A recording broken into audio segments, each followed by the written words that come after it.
ಅವೋ ವಿಶ್ವಸ್ಯ ಮಾತರಹ ಅಂತ ಹೇಳ್ತಾರೆ. ಪ್ರಪಂಚದಲ್ಲಿ ಹಿಂದೂ, ಮುಸಲ್ಮಾನ್, ಕ್ರೈಸ್ತ ಎಲ್ಲರಿಗೂ ಸಹ ತಾಯಿ ಹಾಲು ಸಿಗದೇ ಹೋದರೆ ತಾಯಿ ಹಾಲಿಗೆ ಸಮಾನವಾಗಿರ್ತಕ್ಕಂಥದ್ದು ಗೋಮಾತೆ ಕೊಡ್ತಕ್ಕಂಥ ಕ್ಷೀರ.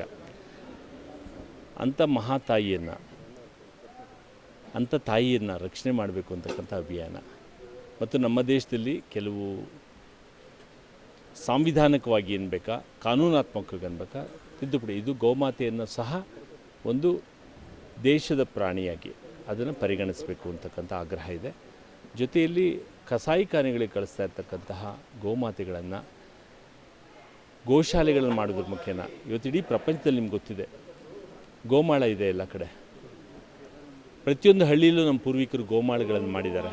ಆದರೆ ಗೋಮಾಳಗಳನ್ನು ಇವತ್ತು ನಾಶ ಮಾಡ್ತಾಯಿದ್ದಾರೆ. ಅಂದರೆ ಅದನ್ನು ಸೈಟ್ ಮಾಡಿಕೊಡೋದು, ಇಂಡಸ್ಟ್ರಿಗೆ ಕೊಟ್ಬಿಡೋದು, ಬೇರೆಯವ್ರಿಗೆ ಕೊಟ್ಬಿಡೋದು ಆಗ್ತಾಯಿದೆ. ಏನು ಹೇಳ್ತೇವೆ, ಗೋಮಾಳ ಯಾರಿಗೋಸ್ಕರ ಇತ್ತು? ಆ ಊರಿನ ಜಾನುವಾರುಗಳು ಮೇಯಲಿಕ್ಕೆ. ಇವತ್ತು ನಾವು ಫ್ಯಾಕ್ಟ್ರಿಗಳಿಂದ ಆಹಾರ ಪದಾರ್ಥಗಳು ತರ್ತೀವಿ, ಆದರೆ ಗೋಶಾಲೆಯಲ್ಲಿ ಇವತ್ತು ಗೋಗಳಿಗೆ ಬೇಕಾಗಿರ್ತಕ್ಕಂಥ ನ್ಯಾಚುರಲ್ ಏನಿದೆ, ಹುಲ್ಲು ಅಥವಾ ಗಿಡಮೂಲಿಕೆಗಳು ಕೊಡ್ತಕ್ಕಂಥ ಇವತ್ತು ನಶಿಸಿ ಹೋಗ್ತಾಯಿದೆ. ಇವೆಲ್ಲದ್ರ ಬಗ್ಗೆ ಜಾಗೃತಿ ಮೂಡಿಸ್ತಕ್ಕಂಥ ಭಾಳ ಮುಖ್ಯ. ಮತ್ತು ನಮ್ಮ ದೇಶೀಯ ಹಸುಗಳನ್ನು ರಕ್ಷಣೆ ಮಾಡಬೇಕು, ದೇಶೀಯ ತಳಿಯನ್ನು ರಕ್ಷಣೆ ಮಾಡಬೇಕು. ದೇಶೀಯ ತಳಿಗಳಿಂದ ಬರ್ತಕ್ಕಂಥ ಹಾಲು ಅಥವಾ ಬೆಣ್ಣೆ ಅಥವಾ ತುಪ್ಪ ಇದ್ರ ಬಗ್ಗೆ ಇರಬೇಕು. ನಾವು ಕ್ವಾಂಟಿಟಿ ನೋಡ್ತಾ ಇದ್ದೀವಿ, are not looking at the quality. ಗುಣಮಟ್ಟವನ್ನು ನೋಡದೆ ಕೇವಲ ಗಾತ್ರವನ್ನು, ಸಾಂದ್ರತೆಯನ್ನು ನೋಡ್ತಾ ಇದು ಕಡಿಮೆ ಆಗಬೇಕು.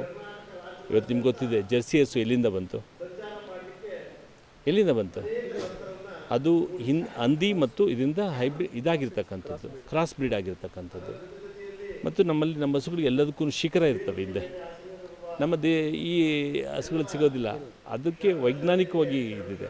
ಇವೆಲ್ಲವನ್ನು ತಿಳಿಸೋದು ಎಲ್ಲಿಂದ ಆಗಬೇಕು? ಅನ್ನೋದು ಶಾಲೆಯಿಂದ, ಇನ್ನೊಂದು ಸಾಮಾನ್ಯ ಜನಗಳಿಂದ, ಮನೆಗಳಿಂದ ಈ ಅಭಿಯಾನ ಆಗಬೇಕು. ಇವತ್ತು ಪ್ರಧಾನಮಂತ್ರಿಗಳಿಗೆ, ರಾಷ್ಟ್ರಪತಿಗಳಿಗೆ ಮತ್ತು ರಾಜ್ಯದ ಮುಖ್ಯಮಂತ್ರಿಗಳಿಗೆ, ತಹಸೀಲ್ದಾರ್ಗಳಿಗೆ ಏಪ್ರಿಲ್ 27ನೇ ತಾರೀಕು ಮನವಿಯನ್ನು ಕೊಡ್ತಕ್ಕಂಥದ್ದು, ಆಗ್ರಹಿಸ್ತಕ್ಕಂಥದ್ದು, ನಿರಂತರವಾಗಿ ಮಾಡ್ತಕ್ಕಂಥ ಈ ಒಂದು ಅಭಿಯಾನ ಕಾರ್ಯಕ್ರಮದಲ್ಲಿ ನಾನು ಸಕ್ರಿಯವಾಗಿ ಒಬ್ಬ ಕಾರ್ಯಕರ್ತನಾಗಿ ಭಾಗವಹಿಸ್ತಾ ಇದ್ದೇನೆ. ಕೆಲವೇ ಕ್ಷಣಗಳಲ್ಲಿ ಗೋಪಾಲಿನವರು ಬರ್ತಾ ಇದ್ದಾರೆ, ಅವರು ಸಹ ಈ ಕಾರ್ಯಕ್ರಮದಲ್ಲಿ ಭಾಗವಹಿಸ್ತಾರೆ. ತಾವು ತಮ್ಮ ಭಾಷಣದಲ್ಲಿ ನೊಂದು ಹೇಳಿದ್ರಿ, ಭಾರತದ ಅತ್ಯಧಿಕ ರಫ್ತು ಮಾಡ್ತಾ ಇದೆ, ಏನು ಅನಿಸ್ತಾ ಇದೆ? ಇದು ದುರಂತ.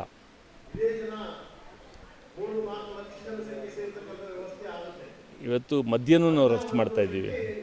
Drinks, not soft drinks, hot drinks, ಇನ್ನೂ ಏನೇನು ಎಕ್ಸ್ಪೋರ್ಟ್ ಮಾಡ್ತಾ ಇದ್ದೀವಿ. ಬಟ್ ಈ ಹಿಂದೆ ನಿಮ್ಮ ಸರ್ಕಾರ ಗೋಶಾಲೆಗೆ ಅನುದಾನ ಕೊಟ್ಟು ಎಲ್ಲಲ್ಲಿ ಇದು ಮಾಡ್ತು.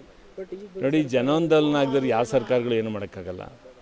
ನಾನೇ ಮುಖ್ಯಮಂತ್ರಿ ಆದ್ರೂ ಮುಖ್ಯಮಂತ್ರಿ ಜನಗಳಲ್ಲಿ ಅದನ್ನು ಬರಬೇಕು, ತುಡಿತಾ ಬರಬೇಕು.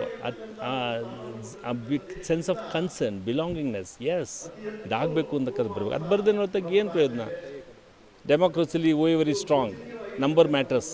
49 is 0, 51 is 100. ಯಾರು 50 ಅಂತ ತಗೊಂಡಿರ್ತಾರೋ ಅವರು ಪಾಸ್ ಮಾಡ್ತಾರೆ ಬಿಲ್ಗಳನ್ನ. ಇದೇ ಮಾನವ ಸಂಪನ್ಮೂಲ ಕೆಲವೊಬ್ರು ಹೇಳ್ತಾರೆ, ವಯಸ್ಸಾದ್ಮೇಲೆ ಏನು ಮಾಡೋದು, ಕಸಾಯಖಾನೆ ಕೊಡೋದು, ಆಮೇಲೆ ನಮ್ಮ ಆಹಾರ ನಮ್ಮ. ಅದಕ್ಕೆ ಗೋಮಾಳಿಗಳಿರ್ತಾ ಇದ್ದಿದ್ದು. ಗೋಮಾಳಿಗಳು ಯಾಕೆ ಮಾಡಿದರು ಅಂದರೆ, ಅನಾಥ ಪಶುಗಳಿಗೆ ಅಲ್ಲೋಗಿ ಮೇಯ್ತಾ ಇದ್ದು. ಇವತ್ತು ಅವನ್ನೆಲ್ಲ ನಾವು ಮುಗಿಸ್ಬಿಟ್ಟಿದ್ವಿ. ಒಂದು ಹಳ್ಳಿ ಅಂದರೆ ಹುಣಸೆತೋಪು, ಸರ್ವೆತೋಪು, ಗುಂಡಿತೋಪು, ಕಲ್ಯಾಣಿ, ಗೋಮಾಳ, ಒಂದು ಗರಡಿ ಮನೆ, ಒಂದು ಭಜನೆ ಮನೆ. ಇವತ್ತೇನಿದೆ ಎಲ್ಲ ಕಡೆ ವೈನ್ ಸ್ಟೋರ್, ಬಾರ್ಗಳು ಗ್ಯಾರಂಟಿ. ಮಿಕ್ಕಿದ್ದೆಲ್ಲ ಇದು ನಮ್ಮ ಮನೆ ಬರ.